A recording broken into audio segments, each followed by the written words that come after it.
USC is going to scrimmage, it sounds like, this upcoming weekend, but got some intel for you from what's going on out there in Los Angeles. Now, before we talk about the spring intel, I want to start with the winter intel around them, because they lost, every single game, except for the Notre Dame game, was they had a lead in the fourth quarter. Notre Dame had a lead in the fourth quarter in 11 games. And that last game we're talking about with Notre Dame, where they didn't lead in the fourth quarter, they were driving to tie it. So don't let that record confuse you. Don't let the wins and loss total from USC make you think that they're not trending upwards as an overall football program, neither here nor there. But the winter conditioning now, Cato and I told you this one on a previous episode, that was topic number one for them. Hey, we were this close in the fourth quarter. You want to go win football games? You want to find a way to finish in the fourth quarter, get over the hump, all those cliches? You got to put in the work right now during these ridiculous, tug of war, running the stadium and the Coliseum, whatever you are doing during these winter conditioning series while we are up at ridiculous hours in the morning, this is where you go win in the fourth quarter. Is it cliche? Sure. How do things become cliche? They're true. So USC, that's something they're focused on here ahead of 2025.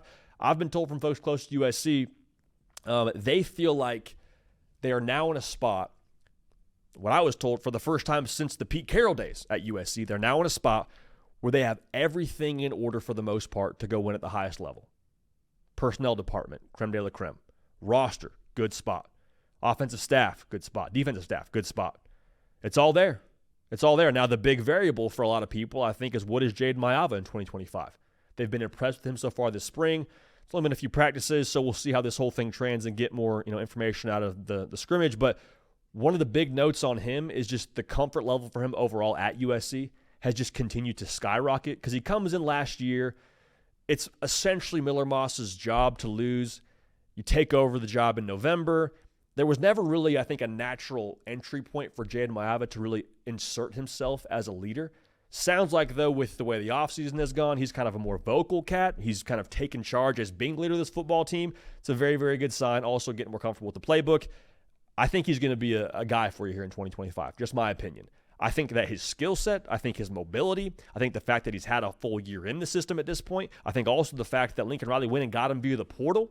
So it wasn't a dude that was just on campus when Lincoln Riley showed up. This was a guy that Lincoln Riley went and recruited from UNLV when he was in the portal and got him to play at USC, and now good things are happening on the offensive side, I would imagine, because of A1 Jaden Maiava. Now, there's another portal addition from the JUCO level that is getting some buzz right now at USC. Popular show, everybody loves Waymond. Not everybody loves Raymond, everybody loves Waymond. Waymond Jordan is a number one running back out of the JUCO level via the portal. Is now at USC, 5'9", 210. Dude averaged 7.4 yards a carry last year at the JUCO level. That is absolutely ridiculous. I've been told that on 4th and 1, the entire situation at USC is now much more confident because of what he brings to the table. Better after contact, tremendous tackle-breaking ability. They love what they've gotten him so far. I think he's going to be a player for him. Jacoby Lane, we did a spring propaganda segment, I guess it was on Tuesday's show, on him just making ridiculous catches. Looks like it's out of a fantasy football commercial. What I was told is he's doing that every single day. He's just putting on a show every single practice. So for people like us that get to see it via social media for the first time, it seems pretty casual for A1 Jacoby Lane. I've also been told that Jacoby Lane has matured a lot in terms of how he handles his business at USC since last season. Very good sign. Living up to the standard, doing what he's supposed to be doing, which with all his talent, to pair that kind of report on top of things, that's a very, very good sign for USC fans with all the special ability he has. Because last season, you saw it in some big moments there. Like the Texas A&M game comes to mind, Notre Dame game comes to mind. Jacoby Lane is an absolute freak show, man. So for him to continue to elevate and take that next step during the spring is tremendous news. Mekhi Lemon, when you pair those two together, it's going to be an absolute nasty, nasty receiving core. But I start to think about the great USC teams. I think about, having that go-to guy at receiver like a Jacoby Lane. You think about the Pete Carroll days, a guy who wore the same number as Jacoby Lane, Dwayne Jarrett. You think about Mike Williams and what he was at USC. I think that's kind of the mark of a really good USC team, is you have a dude out wide. Jacoby Lane could be that dude, will be that dude, and they are really excited about what he's done so far this spring to pair with a tremendous season last year where he caught double-digit touchdowns. They got some dudes on the offensive line now. And you've heard me say that about USC because in previous springs, we've been talking about the portal additions for USC and the the new faces and how it's going to be a better looking outfit. That's still true, but this is a different kind of spring for USC on the D line because it's not just a different looking outfit from that first string level. It's like, no, we go to the twos. We got real platoons now, I have to believe, here at USC. Some young bucks they're excited about. Jakeem Stewart, you may know him as Thanos. Dog, I don't know if he calls himself Thanos or if other people call him Thanos. If Thanos is something that you go by, I don't care who gave you that nickname, that probably warrants a little bit of extra buzz.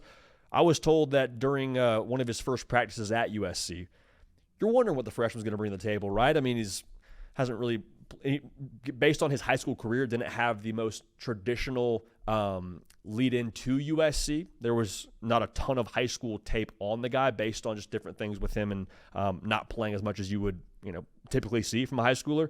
So you're wondering what you're going to get from the guy, and then one of the first reps, dude has a bull rush, pushes someone several yards in the backfield, and you're like, oh, okay, no, that's real. Everything he was billed as a recruit is, from what I understand, translating for the most part right now at USC. 6'6", 270. So he's going to be a problem for you. He's going to play as a freshman. Floyd Boucard is another guy that I've been told is going to play as a freshman, 6'3", 315. What I've actually been told is he's a guy that gets mentioned potentially even, it depends on who you ask, before a Jakeem Stewart. How much does that mean? I don't know. But the bottom line here is you got two young freshmen going to play to go along with what you already have in-house. Cam Fountain, going to be a dude. Like, I'm going through a lot of names here for USC. We haven't always had that for the Trojans. We talked about Barry Alexander when he transferred in. You talk about Anthony Lucas when he transferred in. That was great, but that was just sort of like the first wave of guys. Like USC, I know that Barry Alexander's not USC anymore. I understand that. But that whole era with that portal class, it's a different sort of feel around the depth they have up front for the Trojans. And in the Big Ten, man, it's non-negotiable. Like, it's a line of scrimmage conference. College football, obviously a line of scrimmage game, but especially when you got to match up with some of those powers in the conference, that's a non-negotiable to have when at the highest level, and they feel like they now have that. One other note I have on USC, which I thought was interesting, people talk about culture during the spring, and it's a little bit lip servicey, right? Because everyone's going to talk about their culture and doing the right things and how they care about each other. It's interesting to juxtapose, though, the vibe around this culture at USC compared to maybe previous years. What I've been told is previously at USC, when the defense was not holding up there in the bargain, there was maybe some room for some animosity to live there. Like, the offense is out here scoring 40-plus a game, but we're losing ball games because our defense can't stop anybody. I mean, Swiss cheese kind of defense, man. It's kind of created I don't know if rift is the word I would use, but that sort of vibe just wasn't breeding to the best environment ever, you have to believe. That's not the case with this roster. A lot of cohesion. Guys like each other. Guys like being around each other, like hanging out off the field. All those things now, which, again, put as much stock into it as you want, but I think that's one of the key pieces here in modern college football to winning. I know NIL is a big thing. The portal is a big thing, but still, having that chemistry, having that good team culture is something you got to have here, I think, to win, and sounds like USC has that. Now, internally, they feel like they're a playoff team. And I don't think that's something that's based in false confidence or in some fool's gold from what last year was. I get the record was the record, but they were in every single game. And I think they realized that. I think there's some real merit to that. So for that to be the expectation, that to be where their sights are fixed, I'm really, really juiced to see what they're in the fall because they could sneak up on some people, man. I think we on this show are a lot higher on USC than maybe some other folks are. I would not be surprised in the slightest if they found their way to Indy and played in the Big Ten title game. So far, so good through the spring. We will, of course, keep you updated as we get some more intel out of Los Angeles.